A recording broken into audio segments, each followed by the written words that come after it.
So at the moment, a Crew Dragon spacecraft carrying 4 astronauts is heading to the International Space Station. And they're going to spend about 6 months there. This is a craft that's built by SpaceX. And, the reason that I mention this is that it's not just carrying these astronauts to the ISS, it's also picking up 2 astronauts that had been left there by Boeing Starliner. Suni, Sonny Williams and Butch Wilmore had essentially been meant to only spent about a week in space, and they've spent close to roughly around 9 months now. And so, not even to mention the effects of microgravity on in terms of bone density and the nature of how your body responds in terms of the plasma with your body and the fact that your heart almost actually even changes shape to some extent, which plays havoc on your body. And there's all kinds of science and research that they're looking for ways to ameliorate that. But put all that just aside for a second. These are 2 astronauts that were aboard a Boeing craft that was considered a direct competitor to SpaceX Dragon capsule. So these are sort of the two principal means by which astronauts visit the ISS. If you remember when the shuttle program was retired, in the years that followed the disaster in 2003, the United States had to lean very heavily on Russia. And so, as the geopolitics changed and sort of the growth of the commercial sector, SpaceX picked up the mantle, started delivering astronauts via the Crew Dragon capsule. And Boeing was meant to be its competitor because, you don't necessarily want to just be reliant on a single company to get your astronauts back and forth to the ISS, let alone the fact of everything that's happening in space and how much more development there's going, how much else is going on, the nature of the fact that the ISS is going to retire, and you're going to have all these new commercial space stations up there on orbit. And you really do want a variety of options, at very least, just to keep costs down.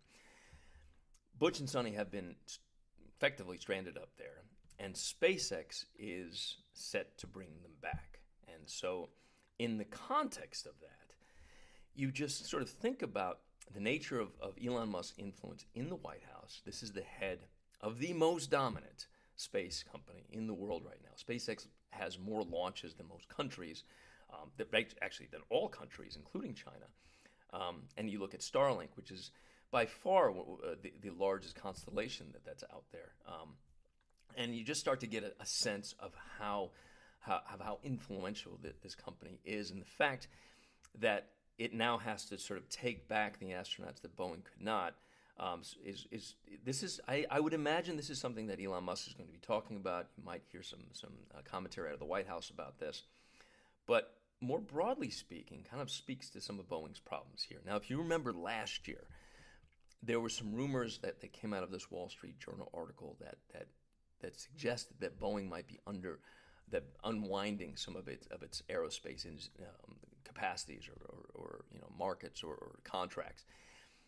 And that kind of caused a lot of stir, and given the legacy that Boeing has. I mean, if you remember, forget about the space station, Boeing was a direct manufacturer on the Saturn V rocket, the very rocket that brought Neil Armstrong and Buzz Aldrin and Michael Collins into space, ultimately land on the moon. So, I mean, this is, when you think about the legacy of space, you have to consider Boeing in this. And so rumors at that point that they were unwinding some of their business was borne out by the fact they've lost so much money on Starliner, almost roughly to the tune of about $2 billion, given that the contracts are different now. They are fixed price contracts, and unlike the past, which they were called cost plus contracts, which could kind of drag on forever, and there was almost an incentive to have bigger, more bloated, more delayed programs. What NASA now does is they contract out to commercial providers and contractors, whether it's legacy or new companies, and they say, this is what we're willing to pay for this. And if you go over that, then it's on you. And Boeing has been essentially in the red to the tune of roughly about $2 billion since 2019.